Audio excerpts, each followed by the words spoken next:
Peace to your Russell family. It's me, Clockson. I just wanted to make a video. It's cold as heck out here. I wanted to make this before I got off my mind. The spiritual journey that you're on, I don't want this to sound depressing in any kind of way, but it's going to be a lonely journey. You know, the spiritual journey is a very lonely one, simply because in order for you to really be enlightened, you have to go and you have to go through a part of darkness. And what I mean by that is you have to realize that in order to find yourself, you have to kind of be a little selfish with your perspectives and your the way you carry yourself and the way you believe things. So you have to be slightly closed-minded and really believe in yourself, even when it really doesn't make too much sense, you know? And I say this to say, for the past year, 2 years actually, I've been tested. Ever since I've became Clockson, I've been tested constantly over and over and over about my beliefs and why I believe them and why I shouldn't believe them and why I should believe other things. You know, contrary to what you guys might believe, it's not hard. It's not super easy being a spiritual person. You know, following the path of righteousness and staying on code. It's not an easy thing whatsoever. You know, it's very hard to constantly stick to the codes that you believe in and actually act those things out. And that's another thing I want to talk about. Like, when people like to say, you know, the things that they want to see in the world, like, damn, as a people, we are where we're supposed to be because we eat these type of things and we do these type of things, right? We kill each other, we do all these things. But at the same time, those same people who say that don't represent the most positive aspects of us as a people, you know? Those same people who talk about that eat trash. Those same people who talk about the problems kill our people. Those same people who talk about those problems are the ones starting the arguments and the ones doing stuff that they're not supposed to be doing. So it's like, at what point do we take accountability for ourselves and just be the example? That's why the number one thing I told myself when I was going to take this journey is I'm not going to be like the people in my life who just talk to talk. And it sounds great.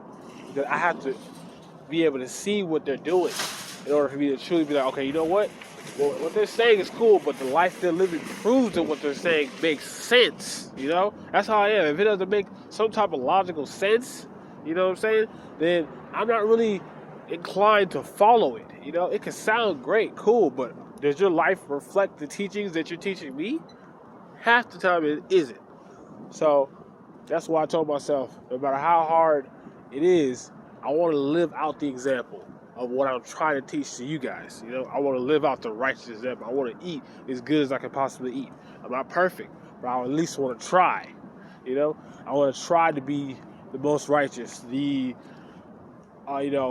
most positive as I can be. You know, people like to call me perfect, but it's not that. I strive for perfection. That's a positive thing. I'm always striving for elevation. That's a positive thing. We should all be trying to do that, you know?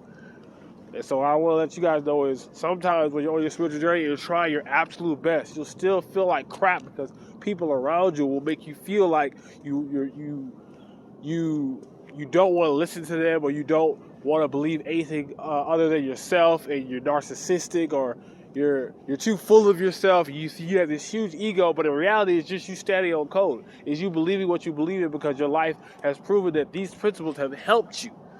That's all it is, and you want to stick to that and build on that foundation. You know, and you're open to other perspectives. You're open to other ideas, like myself. For those of you that really know me, know that I grew up in Islam, but I realized that that's not the only foundation in the world that I could build on. You know, I could build on different aspects of different spiritualities and different religions to incorporate them into myself.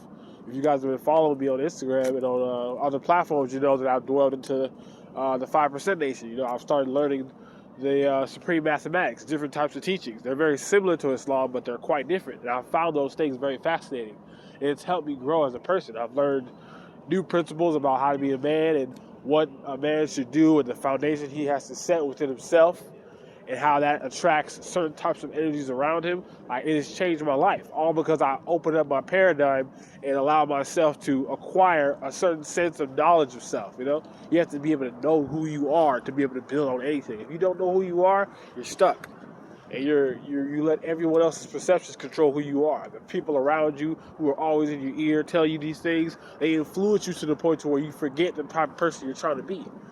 That's why I had to isolate myself from certain people and move around a little bit to really be able to flourish in my own perspective, my own beliefs, and the things that I know are real, based on my experience and based on positive points of references that I see, you know?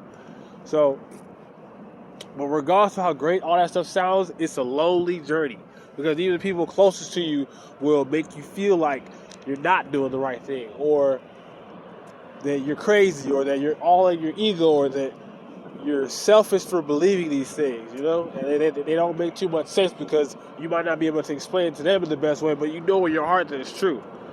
So just know that you don't have to ever give up on your journey because you're alone. Just know that you're not actually alone, because the universe has your back, you know? God has your back, because God is helping you on this journey. And it's a journey to find yourself. So even if you feel like no one else has your back, know that you're still not alone. But in the physical world, yeah, you might be. You know, you might not have no friends, because you might be a weirdo to them because of the things you believe, or the things that you don't believe, you know? That's really where with the kicker. It's not too much of the things that you do believe, it's the things that you don't believe, the things that you don't practice, the things that will make you feel like, wait, what? You don't do this? Like, everybody does this. You don't do that? No. You know, and that kind of makes you the outcast, because, oh, you don't smoke, you don't drink, you don't party, you don't do these type of things, you have this, fight when everybody else fights. You're just a completely different person, you know? You actually try to practice the principles that you're learning. Like, these things are abnormal to the average person. And when you try your best to do that, you become an outcast. And I've felt that for a while now. And it's like, damn, it's not easy being spiritual, you know? Actually being, I'm not just saying it's not easy being spiritual. Like, practicing these things is not easy. It's actually very, very stressful sometimes, very heartbreaking, very disheartening. It makes you want to quit and just be like everybody else. Like, I'm being for real, y'all. I really felt like that sometimes, but I just know that no matter what happens in my life, no matter who is in my life, and no matter who isn't in my life, I can never let go of my past, because this is who I am, you know? And you shouldn't either. Never let go of your true core path. You know, if you know that the core values within you are positive and they have helped you through your journey, and they will continue helping you through your journey, stick to that, you know? Build on that foundation. Take things from other spiritual practices and evolve yourself, but never lose sight of yourself. Because once you lose that, it's over for you. Don't ever lose sight of yourself. If you don't know who you are yet, then start that journey now. Start that journey of finding out who you are. You know, I know who I am. I know the traits that I have. I know the energy I exude and what I can extract if I actually want to. I know the power within me. It took me a while to find that, but I actually do know what is inside me and what I'm capable of, you know? That's very important to know. So, but at the end of the day, it's a lonely journey, you know? And the universe will send you people in your life to teach you lessons and to really test to see if you're really about that, because you can say whatever you want, but when you're put in a situation in the real time in life, that is when you'll be tested to see if you practice those spiritual principles that you claim to say, you know? I've been tested so many times, and I've wanted to go against the practices so many times. I tell y'all, so many times. I'm like, forget all this. But, you know, I wouldn't be me if I gave up that easy. But, yeah. I just want to say that. I got to get up out this cold. My hands are about to freeze, and I might drop this phone. So, thank y'all for tapping in with me. I know I haven't been making videos lately. I've been doing a lot, working a lot, but, you know, new stuff coming soon. Stay tuned with your boy Clockson, and yeah, catch y'all later. Love y'all. Peace.